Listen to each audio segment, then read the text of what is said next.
Snow fell so thick it swallowed the world. The abandoned forward operating base sat like a tomb in the Colorado Rockies, 300 meters from any airfield, 600 from any city worth naming on a map.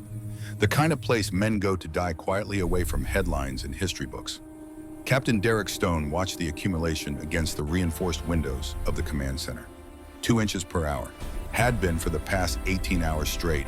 The numbers didn't lie, and neither did the reality pressing against the glass like a living thing. UAVs down, Lieutenant Marcus Webb reported from his station, not looking up from the dead screen. Lost signal 7 minutes ago. Stone nodded, expected. The drone had been their last eye in the sky. Before that, satellite coverage had degraded to nothing.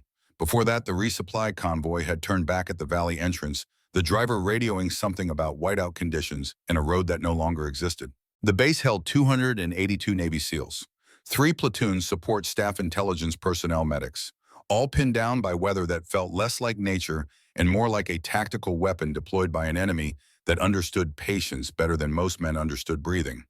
Perimeter check, Stone asked. All stations reporting, Webb said, but thermal's getting sketchy. Too much interference from the storm. On the northern ridge 2 miles out, she watched through her scope. No call sign, no name on the duty roster that anyone bothered to remember. The SEALs called her Ghost when they called her anything at all. Most of the time, they didn't. She'd arrived 3 weeks ago, detached from some unit no one had clearance to ask about, carried a custom rifle that made the quartermasters nervous, set up on the high ground and hadn't come down since. The men knew 4 things about her. She arrived. She fired. Enemies disappeared. She never missed. Master Chief Ben Hayes had tried talking to her once. Brought coffee up the ridge on a morning when the temperature hit 15 below zero. Found her sitting in a position that should have given her hypothermia within the hour. Scope steady on a valley approach that looked empty to his naked eye. "You need to rotate out," he'd said, steam rising from 2 mugs in his gloved hands. "Get warm. Eat something real." She'd glanced at him, eyes the color of smoke in winter, pale gray that seemed to see through things rather than at them. "There," she'd said, quiet, no wasted breath. Hayes had looked where she indicated, saw nothing but snow and rock and the kind of emptiness that made men question their own senses. She'd pulled the trigger. 3 seconds later, a figure collapsed 800 meters away. Hayes's thermal scope confirmed what his naked eye couldn't. A spotter crawling toward an overwatch position that would have given the enemy line of sight on their entire southern perimeter. She'd handed him the empty mug. "Thanks for the coffee." That had been 2 weeks ago. Hayes still didn't know her name, didn't know where she came from. But he knew the rifle she carried. He'd seen its twin before. 20 years ago, Iraq, carried by a Marine sniper named James Cross, a man who died in circumstances no one would discuss. Hayes had been there, not when Cross died, but before, had worked adjacent operations, heard the stories.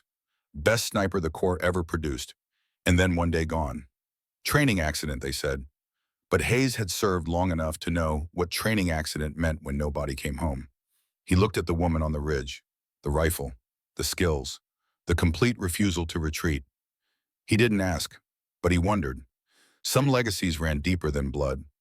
Custom build, Remington 700 action, but everything else modified beyond factory specifications. The stock had markings worn smooth by decades of use. The scope mounted with the kind of precision that spoke to professional gunsmithing, not amateur enthusiasm. 20 years ago, James Cross had carried a rifle just like it. Marine Corps sniper, legendary in certain circles that didn't advertise their legends. Cross had been a ghost before ghosts became tactical doctrine, had operated in places that didn't appear on maps, killed men who didn't appear in casualty reports. And then one day in 2004, James Cross stopped appearing anywhere at all. Training accident, the official report said.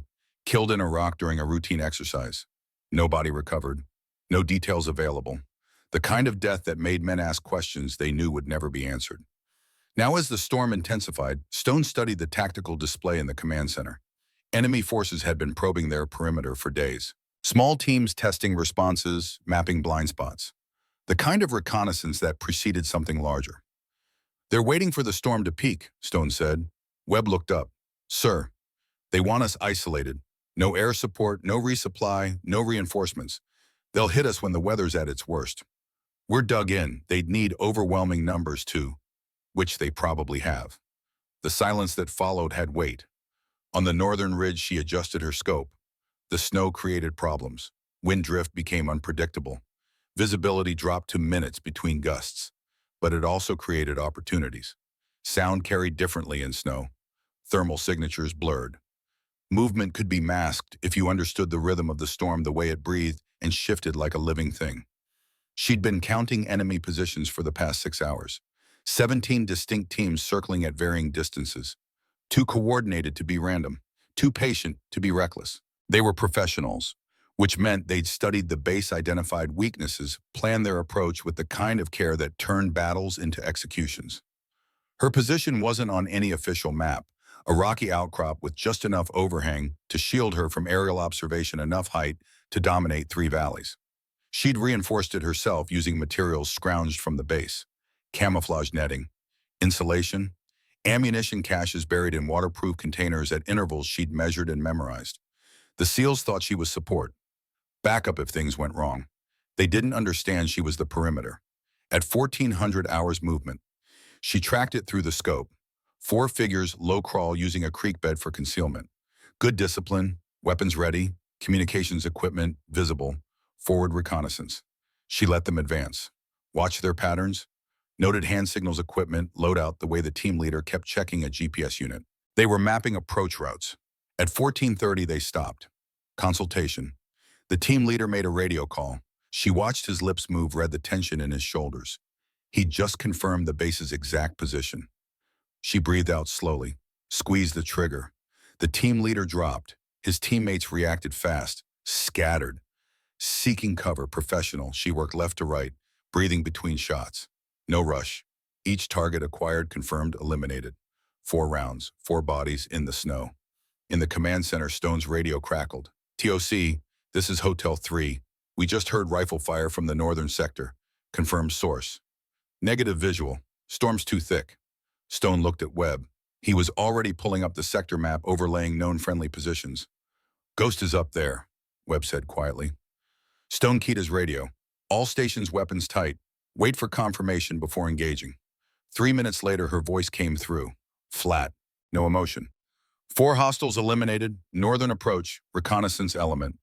Ghost, this is TOC. Status. Green. They're positioning for a major assault. Estimate company strength or larger. They'll wait for nightfall. Stone felt ice in his gut, not from the cold. Copy. Return to base for debrief. Negative. Better sightlines up here. That's not a request. Silence, then understood. She didn't move, just watched the snowfall, the radio clipped to her vest, knowing that orders mattered less than position. The SEALs needed someone on the high ground. She'd stay. The wind shifted, changed the storm's rhythm, and she heard the footsteps coming up the ridge behind her. The footsteps were deliberate, heavy boots on snow-covered rock. More than one person. She counted 4, maybe 5. Her rifle was oriented downrange, scanning the valley. She had a sidearm, but transitioning would take 2 seconds. In close quarters, against multiple opponents, 2 seconds meant death. She didn't move, didn't turn, just listened. The footsteps stopped 10 meters behind her position. You're supposed to be rotating out. Master Chief Hayes' voice. Tense.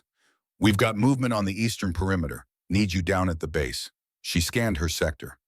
Nothing visible through the storm, but that didn't mean nothing was there. Eastern perimeter is a diversion, she said. Real assault comes from the north or west. High ground advantage. They'll push through the valleys, use the storm for cover, hit us from multiple angles simultaneously. And you know this, how? Because it's what I'd do. Hayes moved closer. She heard his breathing, controlled but stressed. Stone wants all long-range assets consolidated. We're tightening the defensive perimeter. Bad call. Consolidation makes you predictable. They'll adjust fire, overwhelm a single point. It's not your decision. No, but it's my position. You pull me off this ridge, you lose 3 valley approaches. They'll infiltrate. Spotters establish fire bases, cut you apart before you see them coming. Hayes was silent. She knew he was weighing options. He was good at his job, which meant he understood she was right, even if he didn't like it. How long can you hold up here? He finally asked. As long as necessary. You need relief, food, ammo, rest. I have what I need. Another silence, longer this time. She heard him shift his weight, the crunch of snow under tactical boots. What's your name? He asked quietly. She didn't answer. You've been attached to this unit for 3 weeks. You've logged more confirmed kills than anyone here. You're sitting on a frozen mountain in conditions that would hospitalize most people, and nobody knows your damn name. Does it matter? Yeah, it does. To me. She finally turned her head, looked at him directly. Hayes was career Navy, 23 years. More deployments than most people had birthdays. He'd earned the gray in his beard and the lines around his eyes.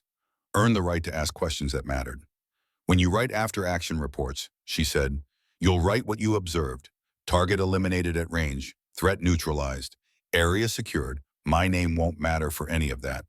It matters to the people you keep alive. She turned back to her scope, scanned the valley again. Tell Stone I'm staying. If he wants to court-martial me, he can do it after we survive. Hayes stood there for another moment. She felt his presence, the weight of his unasked questions. Then she heard his footsteps retreating down the ridge. When he was gone, she allowed herself a small exhale, tension releasing. She hadn't wanted to defy orders, but she'd learned years ago that orders and survival didn't always align. Sometimes you had to choose which one mattered more. In the base below, Hayes entered the command center. Stone looked up from the tactical display. Well, she's staying. Stone's jaw tightened. Master Chief. With respect, sir, she's right. We pull her down. We're blind on 3 approaches.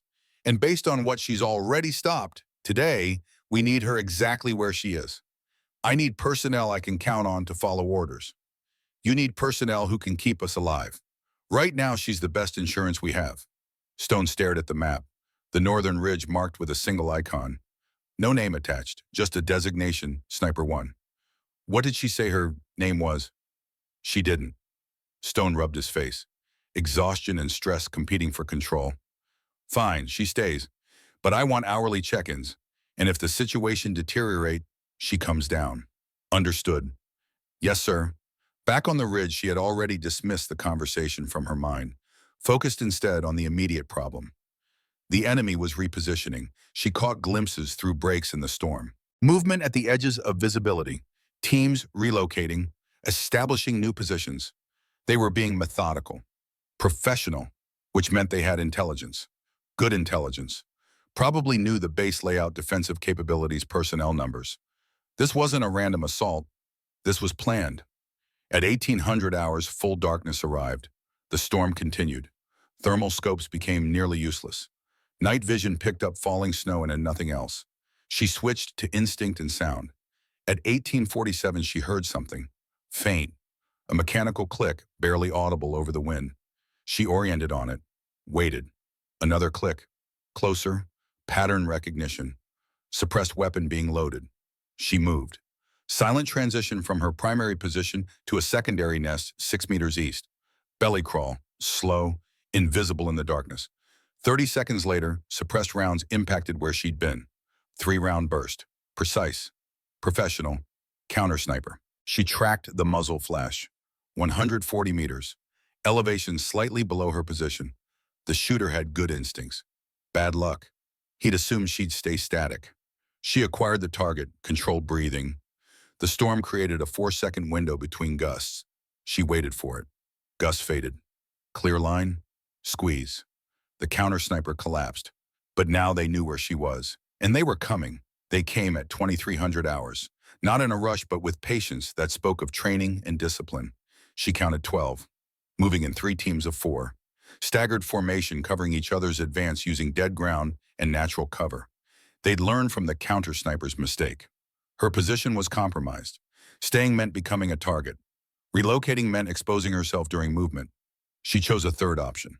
The ridge had multiple positions. She'd prepared 5 over the past 3 weeks, each with ammunition equipment concealment. She moved to position 3, a small depression behind a cluster of boulders offering protection from 3 directions. The enemy teams converged on her last known location. She watched through her scope as they executed a textbook clearing pattern adapted for open terrain. Covering fire, leapfrog advances, constant communication, good tactics. But they were hunting where she'd been, not where she was. She waited until they were committed, focused on the wrong location. Then she fired. Rightmost team rear guard, single shot center mass. The man dropped. His team reacted instantly. Took cover, returned fire toward her muzzle flash. She was already moving. Position 3 to position 4. 15 meters. Low crawl through snow that soaked through her gear and turned her skin numb. Second shot, different angle. Middle team's point man. He fell without sound. Now they were confused. Two shooters coordinated attack. They hesitated, trying to process impossible geometry. Third shot, left team. The leader this time identified by his hand signals in central position. Chaos. 9 men, no leadership, taking fire from positions that didn't make tactical sense. Some returned fire. Others sought cover. One tried calling for support. She methodically worked through them. Shot placement prioritized by threat assessment. Communicators first, then anyone with heavy weapons, then the rest. It took 8 minutes. When it was over, 12 bodies lay cooling in the snow. She didn't celebrate, didn't feel satisfaction, just verified each target, confirmed threat elimination, and prepared for what came next. Because there was always something next. At 23:30, her radio crackled. Ghost talk. We're picking up increased chatter on enemy frequencies. Whatever you just did, they're pissed. 12 hostiles eliminated. Northern Ridge. They sent a kill team. Stone's voice tight. Can you hold? She scanned the darkness. Thermal scope showed nothing but residual heat signatures from the dead. For now. Extraction team en route, ETA 30 minutes. Negative extraction. The RPG hit the rocks above her position. Not a direct hit, but close enough. The explosion showered her with stone fragments and snow. Concussive force slammed her against the boulder. Ears ringing, vision blurred hard. She forced herself to move, grabbed her rifle, rolled left as a second RPG screamed past, detonating where she'd been. Indirect fire. They were bracketing her position, standard counter-sniper doctrine. When you couldn't see your target, saturate the area. Third explosion. Fourth. The ridge was getting pulverized. She scrambled downslope, seeking cover, knowing she was exposed and vulnerable. A bullet caught her gear, punched through her pack. Another grazed her shoulder, burning through fabric and skin. She slid down an ice-covered slope, unable to control her descent. Dropped 6 meters, hit hard. The impact drove air from her lungs. She forced herself up. Keep moving. Death was standing still, but the slope had taken her away from her prepared positions, away from cached ammunition, away from the high ground that was her advantage. Below her lights, thermal signatures. At least 20 hostiles moving up the slope in a coordinated sweep. She was trapped between indirect fire above and infantry below. The rifle felt heavy in her hands. Magazine check 11 rounds, sidearm 15.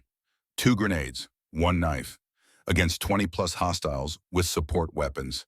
The math didn't work. She made a decision. Buried the rifle in snow, marked the location mentally. If she survived, she'd recover it. If not, it didn't matter. Kept the sidearm and knife, lighter, more mobile. Started moving perpendicular to the enemy advance. Not up, not down, across, using the terrain, the darkness, the storm. But they had thermals, and numbers, and coordination. At 00:15 hours, they cornered her in a small ravine. Walls too steep to climb. Dead end. She counted 6 of them.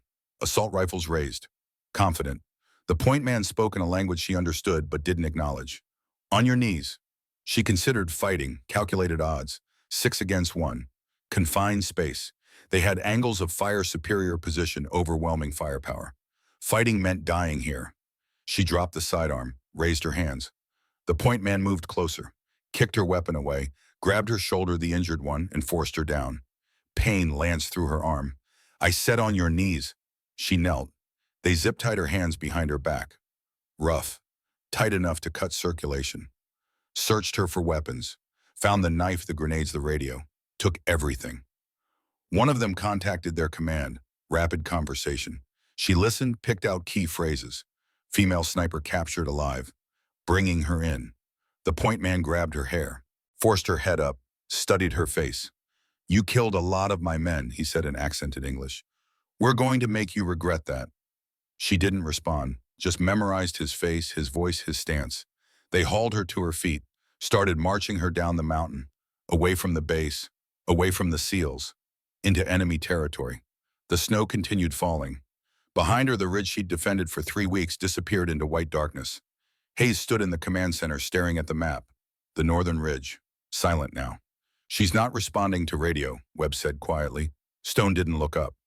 Assume she's KI, adjust defensive positions accordingly. Hayes felt something cold settle in his chest. Not surprise. Not even grief, just recognition. He'd seen that rifle before. 20 years ago, carried by a man who died in a place no one would talk about. Now someone else carried it. Someone who fought like James Cross, moved like James Cross, refused to retreat like James Cross. Hayes looked at his hands, remembered the coffee mug, the quiet thanks that had been the extent of their conversation.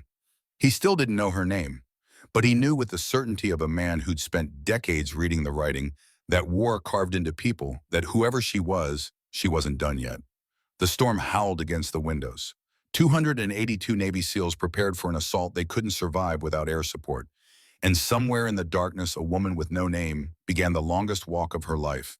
Not away from the fight, toward it. The compound was underground, carved into the mountain itself, accessible only through a tunnel that wound down like a throat, swallowing them whole. They'd marched her for 3 hours through valleys, over ridges, across terrain that would kill unequipped personnel in this weather. She memorized every turn, every landmark. Escape routes were planned in forward and reverse simultaneously. The tunnel opened into a converted bunker. Soviet-era construction, reinforced concrete retrofitted with modern equipment.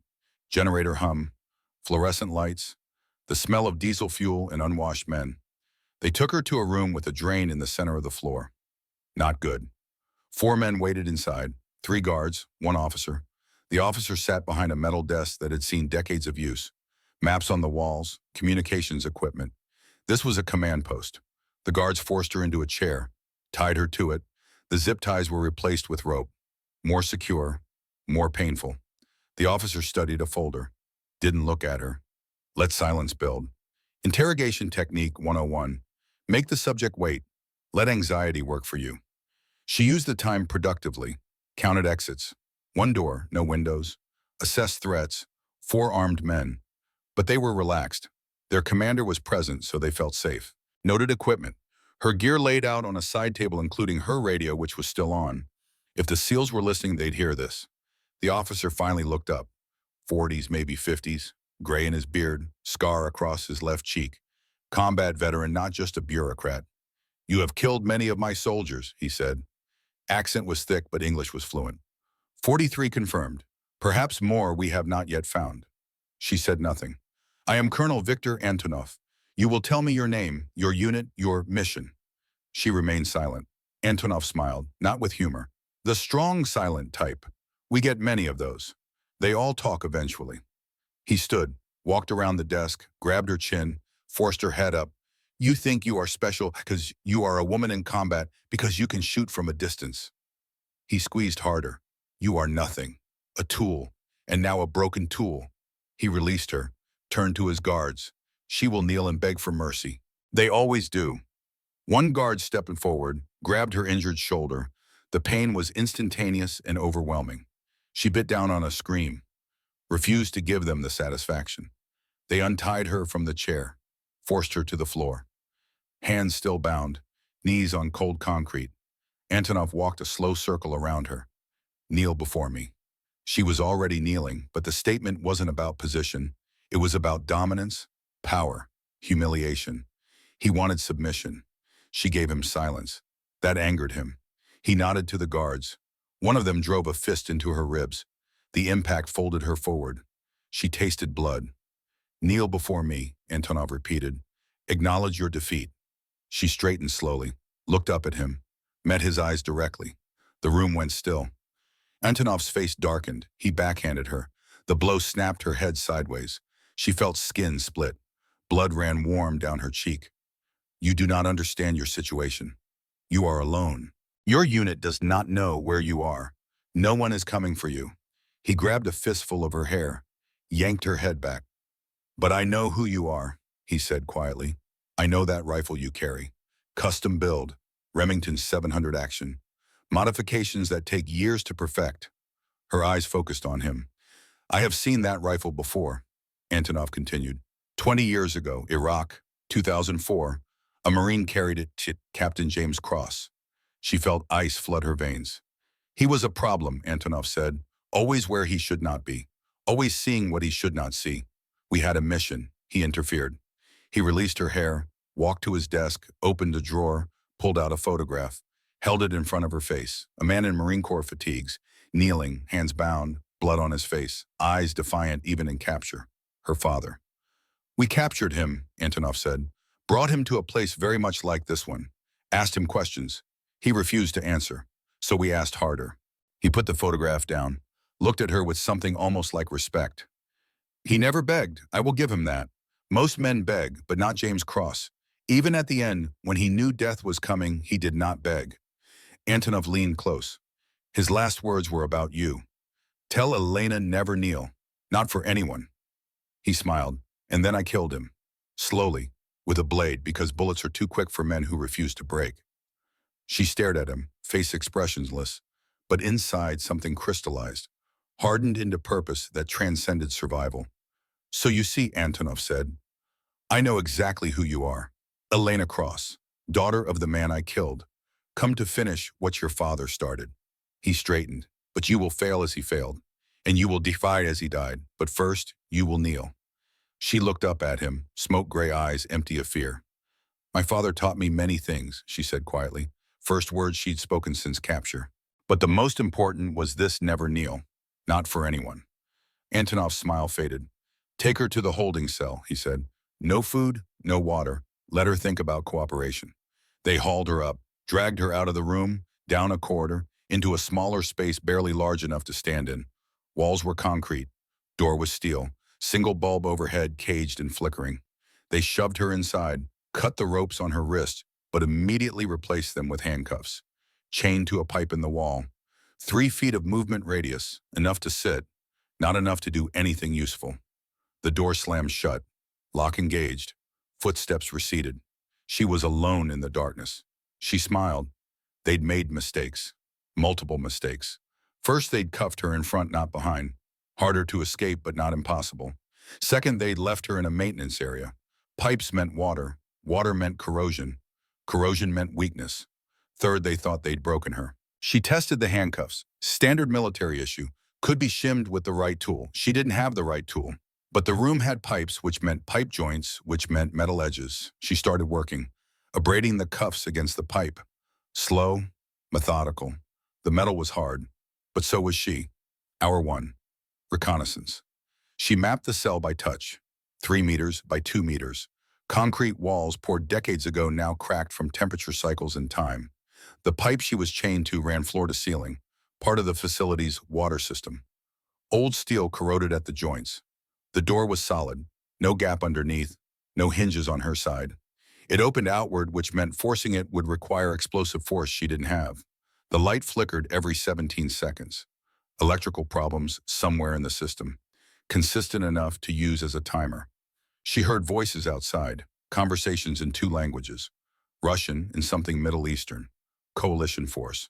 Well supplied, organized. Bad for the SEALs, potentially useful for her. Hour 2. Exploitation. The handcuffs were AISI steel. Hardened, direct breaking was impossible. But the chain connecting them was softer. And the pipe had sharp edges where corrosion had eaten through the coating.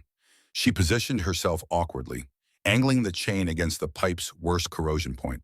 Started sawing, slow, careful movements. Too much noise would alert guards. Too little pressure would take forever.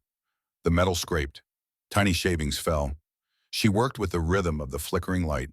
17 seconds of work. Pause to listen. Repeat. Her shoulder throbbed where she'd been shot earlier. Her ribs ached from the punch. Her face was swollen from Antonov's backhand. Pain was information. She cataloged it, set it aside, continued working. Hour 3. Listening. Guards changed shift. She heard the exchange outside her door. 2 men going off duty, 2 coming on. Brief conversation. Cigarette smoke drifted through the door's ventilation slot, thin enough to not allow escape, wide enough to permit air circulation. One guard complained about the cold. Another joked about the American woman in the cell, speculated about what would happen to her. She listened without emotion, recorded their voices. Voice recognition was useful for identification in the dark.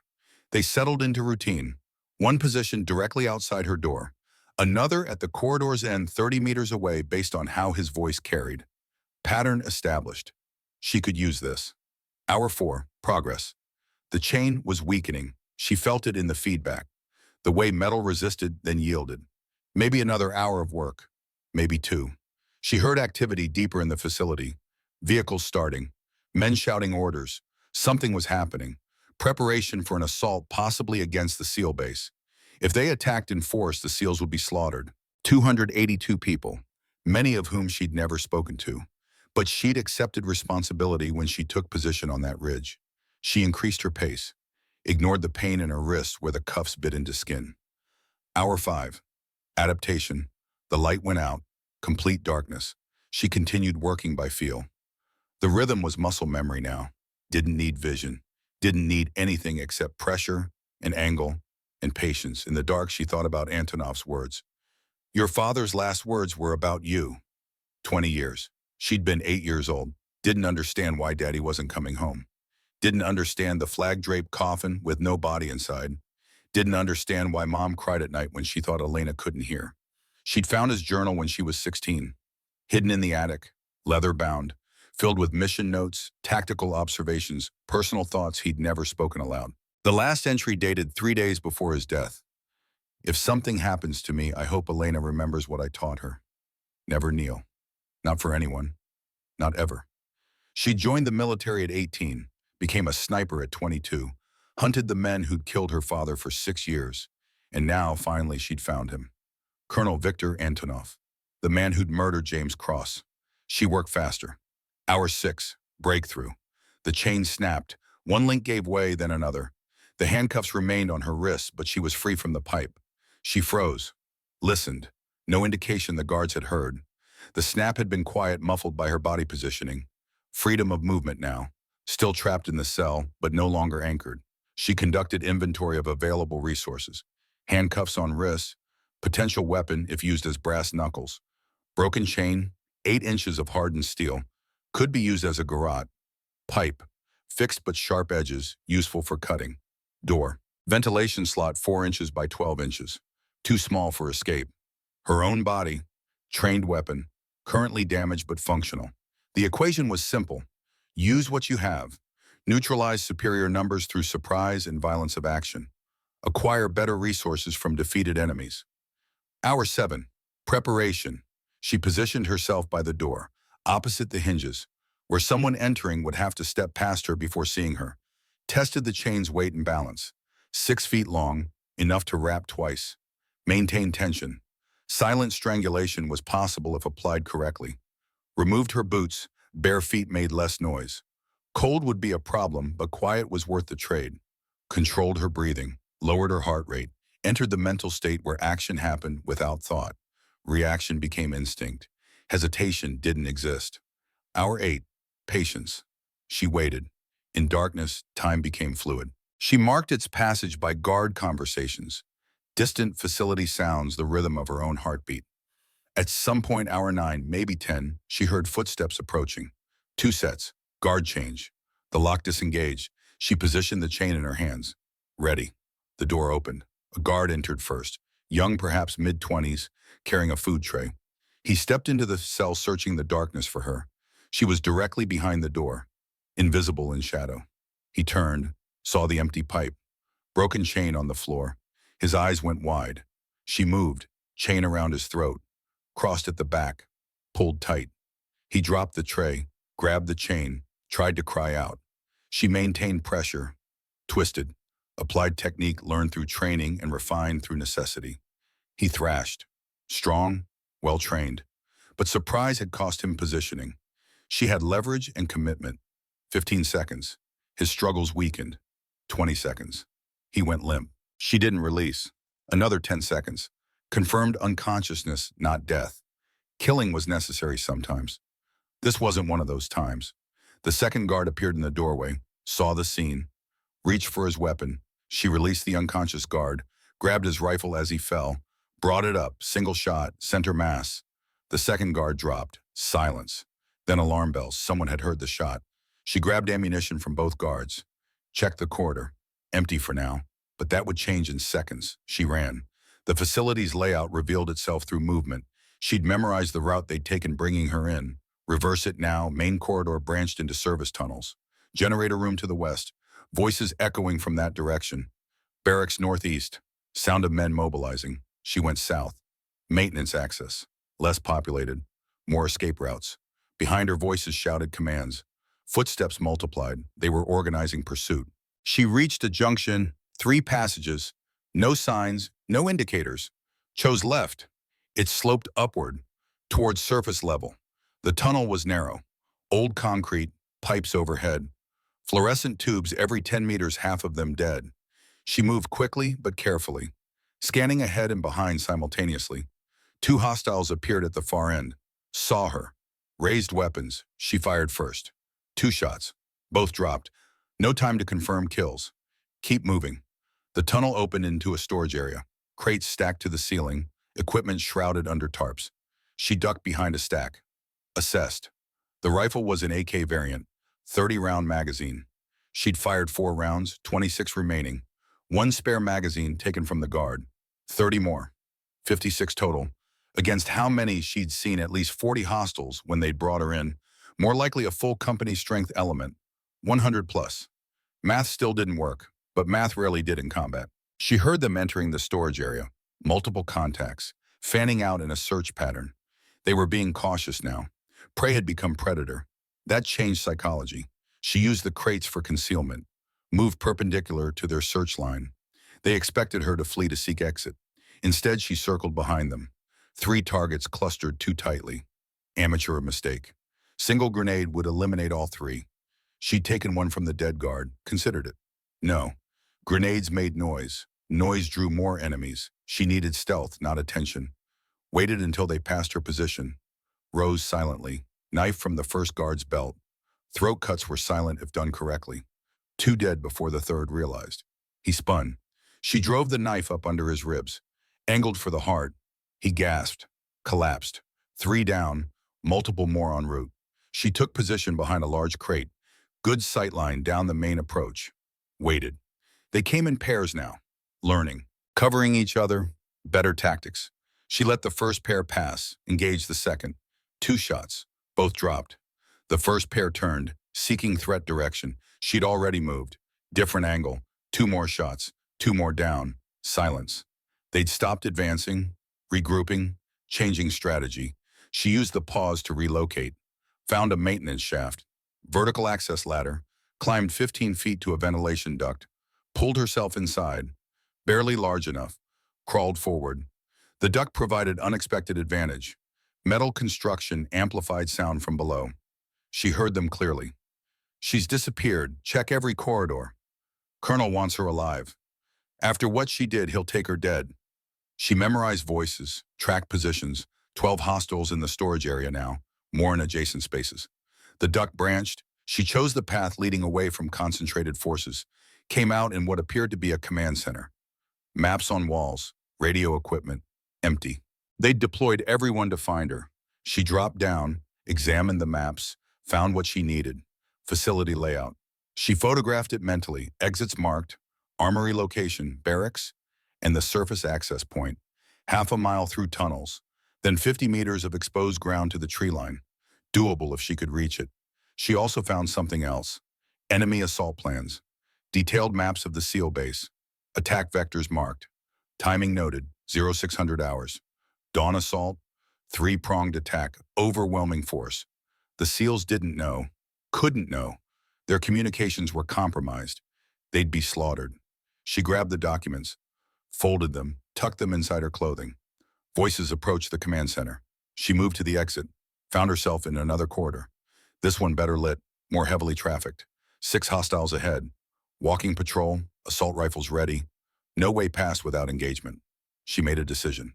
Pure aggression sometimes confused enemies trained for cautious prey. She ran straight at them. Rifle up. Firing. Didn't stop. Didn't seek cover. Just advanced. Shooting. Dropping targets through momentum and violence. 4 down before they reacted. 5th took cover. Returned fire. Round snapped past. She dove left. Rolled. Came up firing. He dropped. 6th fled. She let him go. Running man would spread fear. Fear degraded combat effectiveness. But now her position was completely compromised. Everyone knew where she was. They came from multiple directions, coordinated, 10, 15, maybe 20. She couldn't count. No time. She ran, full sprint. The tunnel ahead split 3 ways. She chose center, dead-ended at a steel door, locked. Behind her footsteps, shouting, pursuit. She shot the lock once, twice. Door held. Third shot, lock broke. She kicked it open, found herself in the armory. Weapons lined the walls, ammunition crates stacked. Equipment for 100 soldiers. She grabbed a new rifle, more magazines, fragmentation grenades, a radio set to their frequency.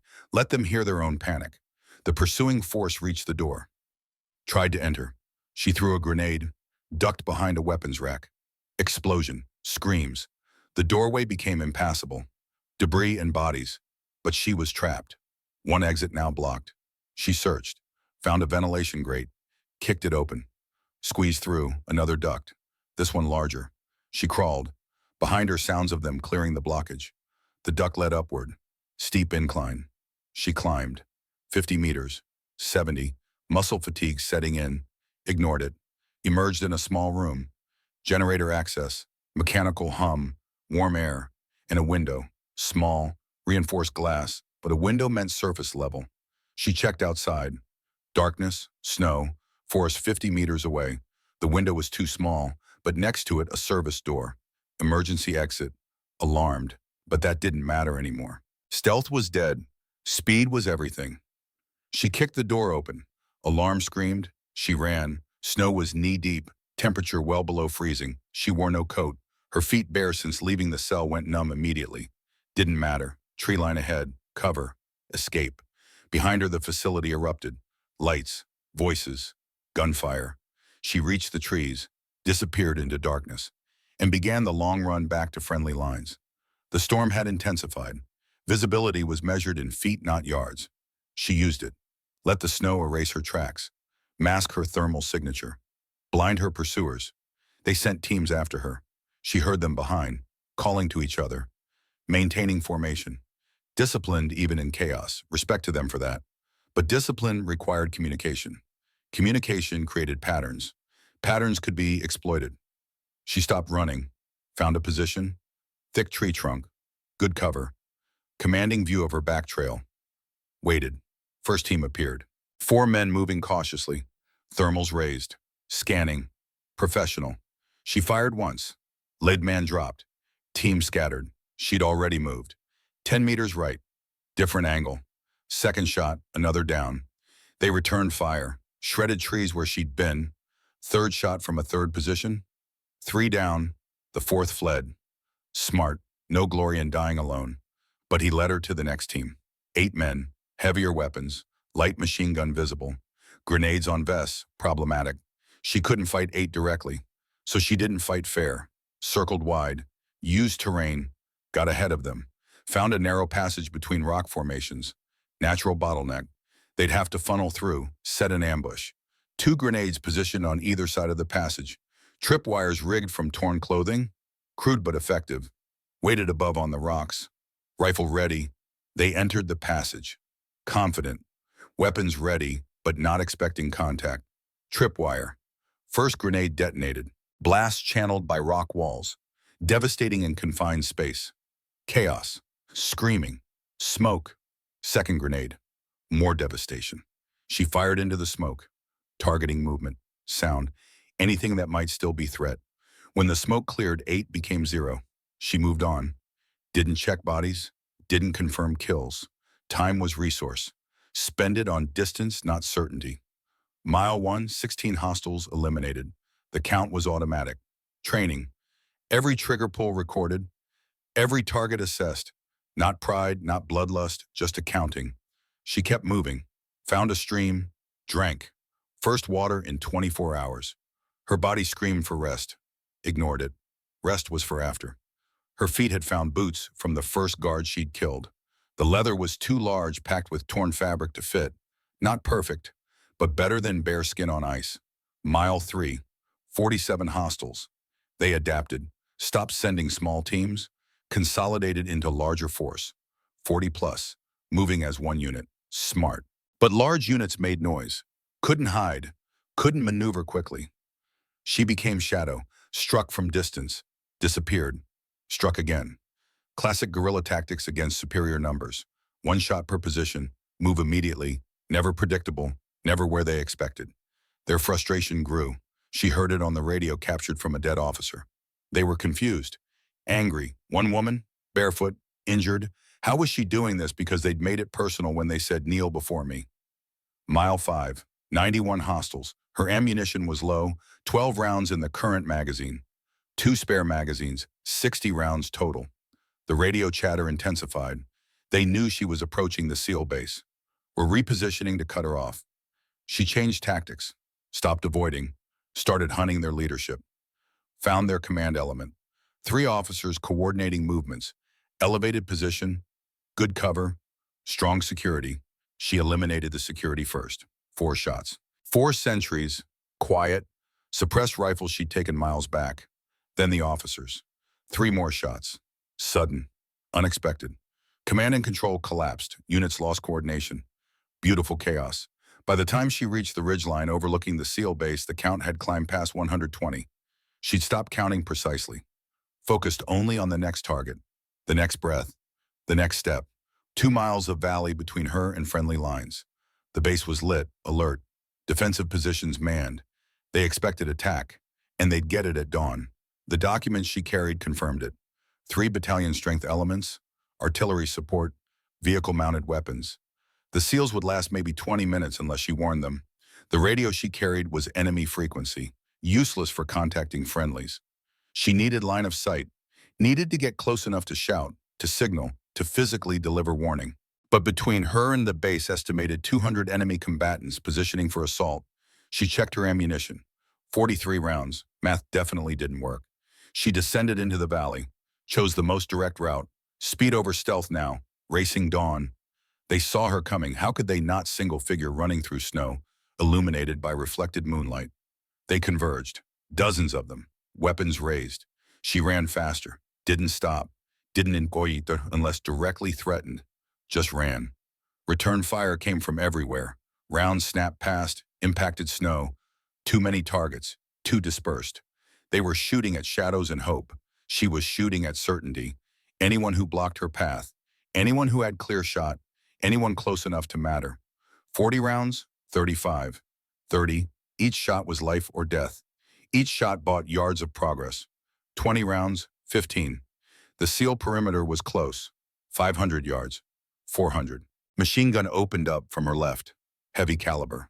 Sustained fire. She dove behind a berm. Snow and earth erupted around her, counted bursts. Assessed pattern. 5-second bursts.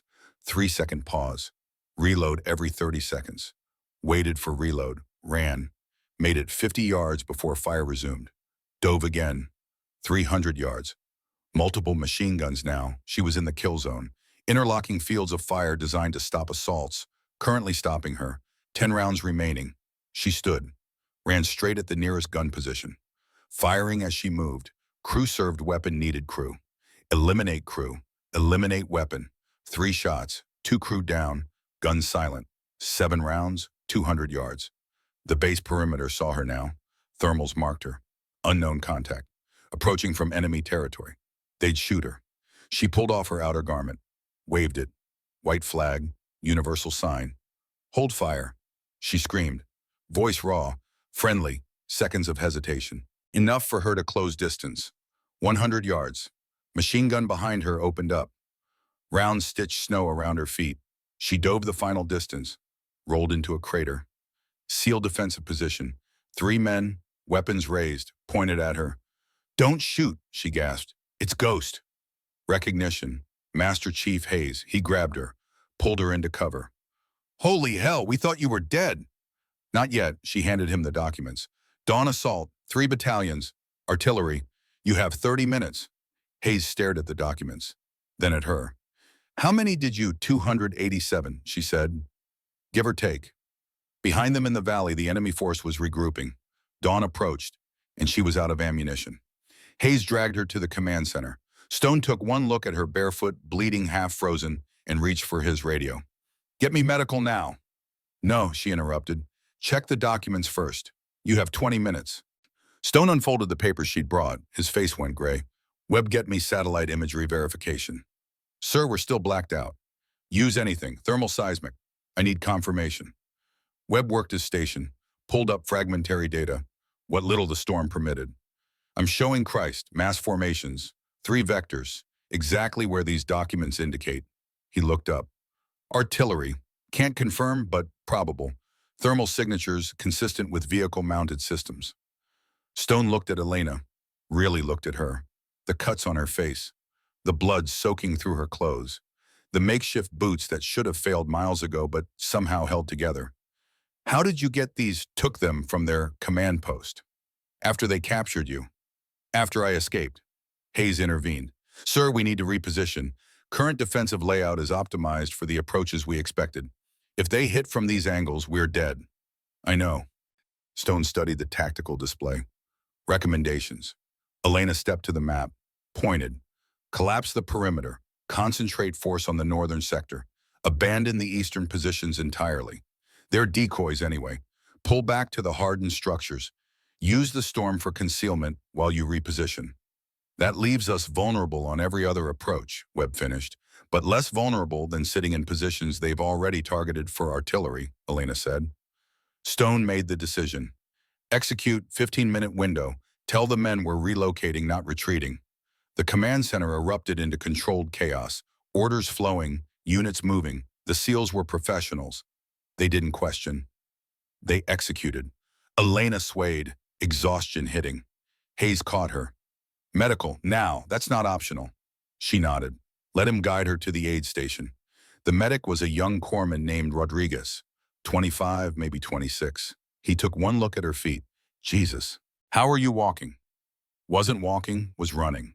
He started treatment. Frostbite in 3 toes. Lacerations across both soles. The gunshot wound in her shoulder had reopened. Ribs were possibly fractured. Face was swollen from Antonov's beating. You need evacuation, Rodriguez said. Can't evacuate, storm's too thick. Then you need to stay off these feet for at least, no. She looked at Hayes. Where's my rifle? Still on the ridge, where you left it. I need it back. You're in no condition. I'm the only one who knows their exact positions. I've been mapping them for the past 5 miles. And you need every shooter you have. Stone entered the aid station. Overheard. She's right. Hayes, get her anything she needs. Rodriguez protested. Stone overrode him. Corpsman, do your best with the time we have, then get her operational. Rodriguez worked fast. Bandaged feet. Injected her with antibiotics, anti-inflammatories. Something for pain she refused twice before accepting. Strapped her ribs. Dressed the shoulder wound. 23 minutes had passed since she'd entered the perimeter. She stood. Tested weight on her feet. Pain was sharp but manageable. She'd fought through worse. Hayes handed her a rifle. Not hers, still buried somewhere on the northern ridge, but quality equipment, scope pre-zeroed. Best I could do on short notice, he said. She checked the rifle. Good balance. It'll work. Where do you want to position? She studied the tactical map. Stone had repositioned forces exactly as she'd recommended. Solid defensive adjustments. But they were still outnumbered 3-1. Outgunned and facing imminent artillery. I need elevation, same principle as before. High ground, long angles. The observation tower, Webb said. 40 feet up, exposed as hell but best sight lines in the base. That'll work, Webb interrupted. Sir, we're picking up movement. Multiple sectors. They're advancing ahead of schedule. Stone checked the time. Dawn's still 12 minutes out. They're not waiting for dawn. Everyone in the command center understood. The enemy had lost track of Elena during her escape, lost more forces trying to recapture her. They were angry, disorganized, and advancing without proper coordination. Tactically stupid. Emotionally understandable. Stone keyed his radio. All stations, enemy advance confirmed. Fire discipline. Wait for targets of opportunity. Elena headed for the observation tower. Climbed the ladder. Each rung sent pain through her feet. Ignored it. Reached the top. Wind hit immediately. Temperature was maybe 10 below zero. Wind chill made it worse. But the view was perfect. 3 valleys, multiple approaches, overlapping fields of fire. She set up the rifle, adjusted for wind, checked range cards, waited. The enemy came in waves, disorganized, angry. Exactly what she predicted. First wave hit the northern sector, 50+ combatants.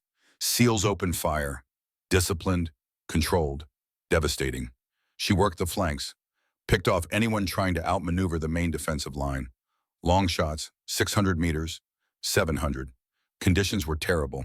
She adjusted, compensated, fired. Targets dropped. Second wave. Eastern approach. Heavier. Perhaps 80 combatants.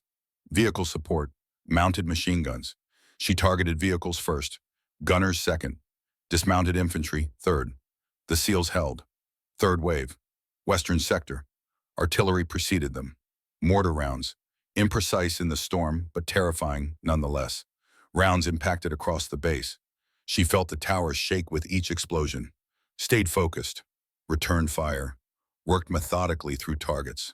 The radio crackled. Hayes's voice. "Ghost, you still alive up there?" Affirmative. "They're pulling back, regrouping." She scanned the valleys. Confirmed. Enemy forces were withdrawing, not retreating, repositioning. They'd be back. But dawn was approaching. And with dawn, maybe weather would break. Maybe air support could launch. Maybe. She stayed in position. Watched. Waited. And counted the bodies in the snow. 287 had become 316. Still counting. Dawn arrived gray and reluctant. The storm had lessened from catastrophic to merely terrible. Visibility improved from feet to yards to briefly between gusts a quarter mile. Enough for air support. Stone got the call at 0634 hours. "TOC, this is Warhawk 1. We have 2 birds inbound, ETA 12 minutes. Be advised conditions are marginal. We may have to wave off." Warhawk 1 TOC, negative on wave off. We are combat effective but low on ammunition. Enemy forces are company strength, minimum potentially battalion. We need immediate air support. Copy TOC, Warhawk 1 will prosecute targets as able. Request terminal guidance. Stone looked at Webb. Can we lace through this weather? Intermittent at best. From the observation tower, Elena keyed her radio. TOC Ghost. I have eyes on enemy positions. Multiple clusters. I can guide them in. Ghost you're not qualified for. I've done it before. Different unit. Different war. It hasn't changed. Silence. Then Stone, proceed. Call signs are Warhawk 1 and Warhawk 2, Apache gunships. Full payload. She switched frequencies. Warhawk 1, this is Ghost. Ground observer. I have multiple targets identified. The pilot's voice was professional, skeptical. Ghost Warhawk 1, confirm you are qualified for terminal guidance. Confirm. Target Alpha. Enemy armor and support vehicles. Grid November 74283. Approximately 15 vehicles currently stationary. Copy grid. Standby. She heard the helicopters before seeing them. Low altitude, using terrain masking. Good pilots. They emerged from a valley to the northeast. Attack configuration. Weapons hot. Warhawk 1 visual on target Alpha. Engaging. Hellfire missiles streaked out. 2 then 2 more. 1. Impacts were catastrophic. Vehicles erupted. Secondary explosions as ammunition cooked off. Warhawk 1 good hits. Target Alpha neutralized. Target Bravo. Infantry concentration, tree line. Grid November 74195. Estimate 60 combatants. Copy. Warhawk 2, you have Bravo. The second Apache rolled in. 30mm chain gun opened up. Devastating. The tree line disintegrated. Enemy forces scattered, died, or retreated in disorder. Ghost Warhawk 2. Bravo is soft. Multiple KIA. Survivors retreating west. Copy. Target Charlie. Command element. Elevated position. Grid November 74312. That's priority. Take out their leadership. Charlie confirmed. Engaging. More missiles. The hillside exploded. She watched through her scope. Confirmed multiple kills. The enemy command post was obliterated. Without leadership, without vehicles, without cohesion, the enemy assault collapsed. Units broke. Fled. The SEALs advanced cautiously. Securing ground, recovering equipment, confirming kills. By 0800 hours, the battle was over. Stone emerged from the command center. Looked exhausted, relieved. He keyed base-wide comms. All stations TOC. Enemy forces are withdrawing.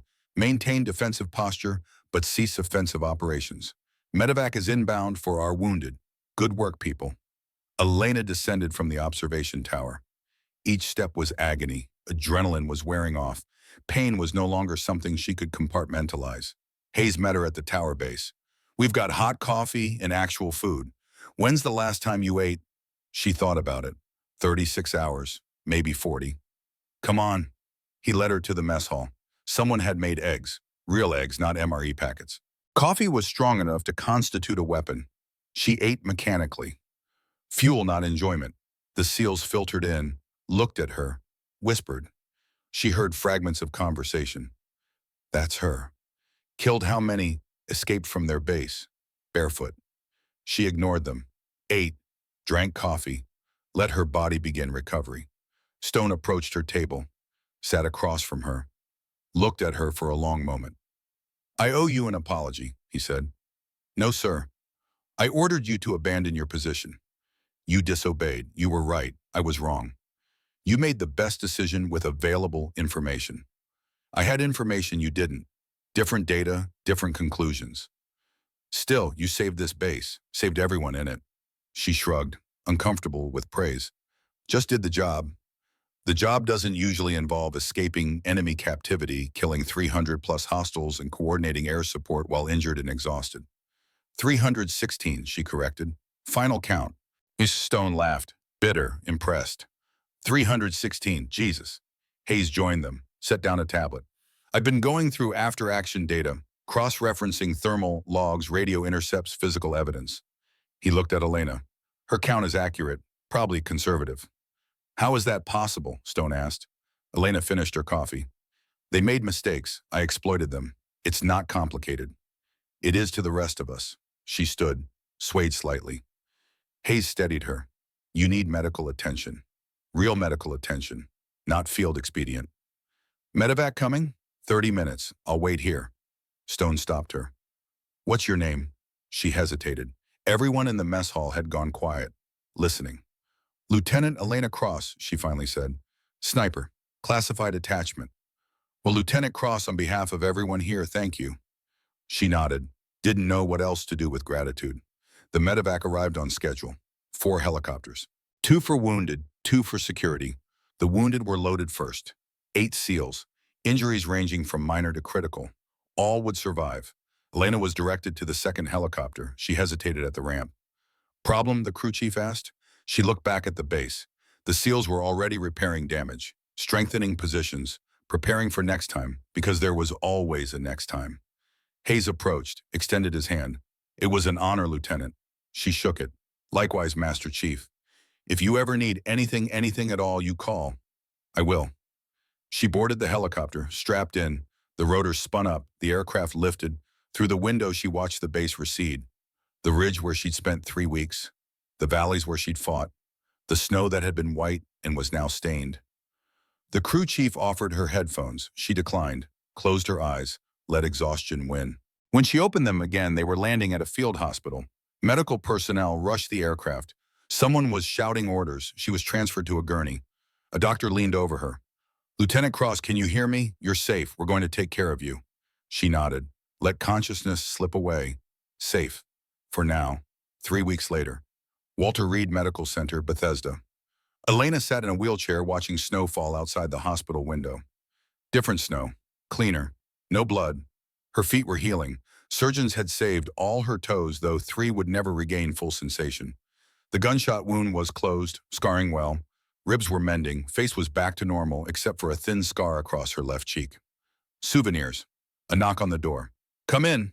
Master Chief Hayes entered, out of uniform, wearing jeans and a navy hoodie, looked strange without tactical gear. Master Chief, this is unexpected. Ben. When we're not in combat, it's Ben. He held up a paper bag. Brought you something.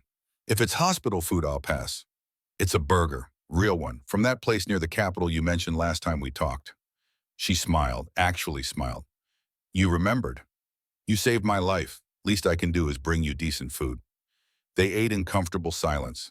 Eventually Hayes spoke. Stone's putting you in for a commendation. Silver Star probably, maybe higher. I'd prefer he didn't. Why not? Because commendations create paper trails. Paper trails create visibility. Visibility makes me less effective. You're worried about your next assignment. I don't do this for medals. Hayes nodded, understanding. The after-action report is classified, way above my pay grade. But I read the summary. 316 confirmed kills. Solo escape from enemy captivity. Coordinated air support while wounded. That's not just exceptional. That's unprecedented. It was necessary, nothing more. You keep saying that like it diminishes what you did. It doesn't diminish it, it contextualizes it. I had resources, training, and luck. I used them. 1,000 other people in that situation would have died. I didn't. Not skill, just circumstances. That's bullshit. And you know it. She laughed. Rare sound. Maybe. Hayes leaned back. I wanted to tell you something. The men the SEALs you saved, they took a vote. Unanimous. You're one of us. Honorary SEAL. Doesn't come with a trident. Doesn't change your orders. But it matters to us. Elena felt something unexpected. Emotion. Belonging. She pushed it down. Thank you. That means more than commendations. There's something else. He pulled out a folded paper. Remember Colonel Antonov, the one who captured you? I remember. They found him 2 days ago, trying to cross into Canada. He's in custody. Elena's eyes sharpened. Where? Military detention, holding facility in Virginia. Awaiting transfer to Black Site. Hayes paused. They're allowing you a visitor pass if you want it. No recording, no witnesses, just you and him. 15 minutes. She looked at him. Why home? Because some closures can't happen in reports and testimonies. Sometimes you need to look a man in the eye. Elena took the paper. When, tomorrow, if you're cleared for transport. I'll be ready. The next day, 2 MPs escorted Elena to a secure wing of the detention facility. She walked without the wheelchair. Pain with each step, but she walked. They led her to a small room, concrete walls, steel table, 2 chairs, and Colonel Victor Antonov. He sat with hands cuffed, face bruised, but eyes still defiant. The MP stepped outside, locked the door. She was alone with the man who'd killed her father. Antonov looked at her, smiled through split lips. The daughter who wouldn't kneel, still alive. Remarkable. Elena sat across from him. Slowly, every movement deliberate. You killed my father 20 years ago. Told him his daughter would finish it. And you did. 316 of my men. Quite the body count. Not finished yet. She leaned forward. You wanted me to kneel, to beg, to break like you thought he broke. He did break. At the end, he never broke. Her voice was steel. I read the reports, the real ones. He gave you nothing. Not one name, not one location, not one operation.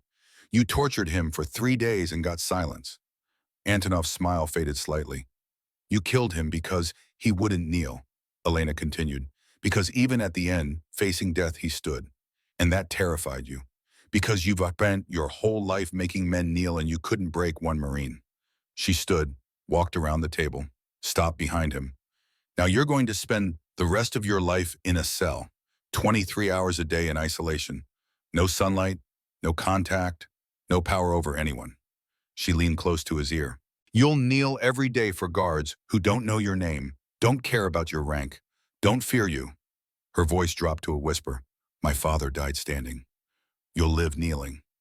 She walked to the door, knocked. The MPs opened it. As she stepped out, she heard Antonov's voice, strained, desperate. Wait, Elena, you can't just... She didn't turn around. The door locked behind her. In the corridor, Hayes waited. Get what you needed. Yes. What did you say to him? The truth. He wanted me to kneel. Instead, he gets to. Hayes nodded, understanding.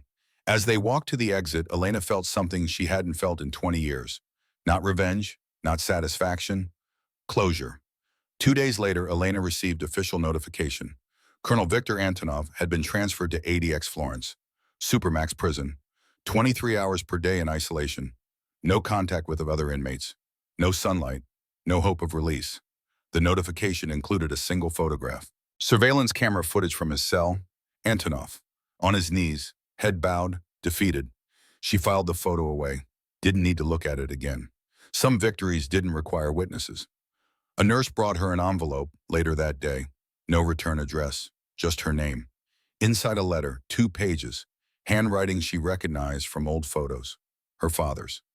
My dearest Elena, if you're reading this, I'm gone, I'm sorry. I promised I'd always come home and I couldn't keep that promise. By now, you're probably old enough to understand that promises don't always survive contact with reality. Duty sometimes demands sacrifices we don't want to make. I don't know what path you've chosen. Maybe you followed in my footsteps. Maybe you chose something safer, smarter. I hope you chose what made you happy, but if you did follow me into this life, I want you to know some things. First, never kneel. Not for anyone. Not ever. The moment you kneel is the moment you give someone else power over your soul.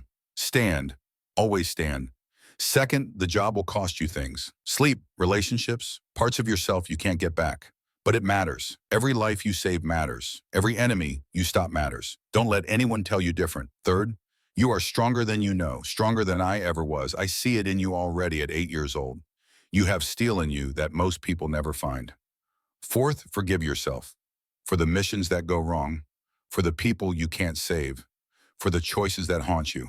Forgive yourself because no one else will. I love you, Elena. I'm proud of you, not for what you achieved, but for who you are. Be strong, be brave, be kind when you can, ruthless when you must, and never ever kneel. Your father, James Cross. Elena read it twice, 3 times, felt tears she hadn't allowed in 20 years. Let them fall. Outside, snow continued falling, clean and white and new. In 2 weeks, she'd be cleared for duty. Different mountains, different enemies. But she'd carry this letter, these words, this legacy. Never kneel. She folded the letter carefully, placed it back in the envelope, stood, tested her feet, still painful but functional. Walked to the window, looked out at the world. Somewhere out there, people needed protecting. Enemies needed stopping. Missions needed completing. And Elena Cross, daughter of James Cross, would be ready because she'd learned from the best, and she would never kneel. 4 weeks later, Northern Alaska. New assignment. Elena stood on another ridge. Different mountains, same mission. The rifle in her hands was hers now, recovered from the Colorado base, cleaned, maintained, ready. Her father's rifle, now hers, below a compound. Enemy forces. Intelligence suggested weapons smuggling, human trafficking, the kind of evil that required elimination. Her radio crackled. Ghost, you in position. She smiled at the call sign. It had stuck. Affirmative, I have eyes on target. Rules of engagement. She thought about her father, about Antonov, about 316 enemies who tried to make her kneel, about 282 SEALs who'd lived because she refused. Weapons free, she said, engaging. She settled into position, controlled her breathing, found her target, squeezed the trigger. The mission continued, and Elena Cross never knelt. Not for anyone, not ever.